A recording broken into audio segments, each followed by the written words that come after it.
गर्मियों की दोपहर थी। सूरज आग उगल रहा था। हवा जैसे कहीं गायब ही हो गई थी। सारे जानवर अपनी अपनी बिलों और छांव में दुबके बैठे थे।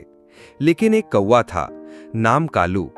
कालू उड़ता उड़ता बहुत दूर आ गया था। उसका गला बिल्कुल सूख गया था। उसने आसमान की ओर देखा और बोला, हे प्रभु, जरा रहम करो, 2 बूंद पानी ही गिरा दो। पर बादल तो कहीं दूर पहाड़ियों पर मस्ती में थे।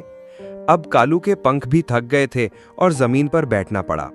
उसने इधर उधर देखा, कुछ नहीं। फिर दूर एक पुराना घड़ा दिखा, आधा मिट्टी में धंसा हुआ, ऊपर से सूखा सूखा। शायद इसमें कुछ पानी हो, ये सोचकर वो लपका। झांक कर देखा, हाँ, पानी तो था, पर बहुत नीचे। उसकी चोंच वहां तक पहुंच ही नहीं सकती थी। अब अगर आज का कोई और कौवा होता तो क्या करता? कहता, अरे छोड़ो, भागते हैं, कहीं और ढूंढते हैं। पर कालू ऐसा नहीं था। वो सोचता था, समस्या आई है तो हल भी होगा।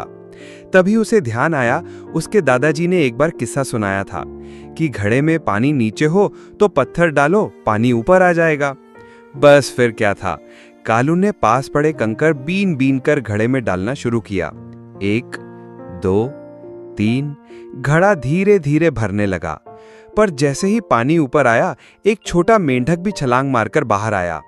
कालू चौंक गया। अरे, तू कहां से आया? मेंढक हाफता हुआ बोला, भाई, तू फरिश्ता है। मैं कल गलती से इस घड़े में गिर गया था। घड़ा गहरा था और निकल नहीं पा रहा था। अगर तू ना आता तो शायद अब तक।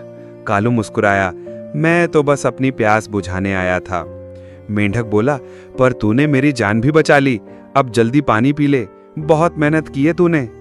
कालू ने चोंच घड़े में डाली और गटागट पानी पी गया। ठंडा, मीठा, जानदार पानी। उसके पूरे शरीर में जैसे फिर से उड़ान भरने की ताकत आ गई। उसे अब उड़ जाना था, लेकिन कुछ सोचकर वो रुक गया। उसने फिर से घड़े में झांका। अब पानी तो ऊपर है, पर क्या पता अगले आने वाला जानवर कब आए। अगर तब तक पानी फिर नीचे चला गया तो? कालू ने दोबारा पत्थर उठाए और घड़े में तब तक डालता रहा जब तक पानी बिल्कुल ऊपर तक नहीं आ गया। मेंढक बोला, तू अब भी डाल रहा है? कालू बोला, मैं तो अपनी प्यास बुझा चुका, अब किसी और की बारी है। कुछ ही देर में एक बूढ़ा कौवा कांपते पंखों के साथ उड़ता हुआ आया। उसने घड़े में झांका, पानी देख उसकी आंखें भर आईं। धीरे से पानी पिया और कालू को देखा और बोला, बेटा, आजकल लोग अपने बात किसी को नहीं सोचते। तूने मेरे लिए पहले से पानी छोड़ दिया। तेरा ये काम एक दिन जरूर लौट कर आएगा। फिर क्या हुआ? उस दिन के बाद कालू ने एक आदत बना ली। जहां कहीं भी पानी पीता, वहां थोड़ा पानी और छोड़कर आता। धीरे धीरे जंगल के दूसरे पक्षी और जानवर भी ऐसा करने लगे और कुछ महीनों में ही जंगल में एक नई परंपरा बन गई। पानी सिर्फ अपने लिए नहीं होता।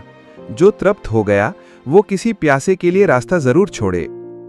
इस कहानी से हमें ये सीख मिली कि जिंदगी सिर्फ अपनी प्यास बुझाने का नाम नहीं, दूसरों की प्यास बुझाना ही असली इंसानियत है।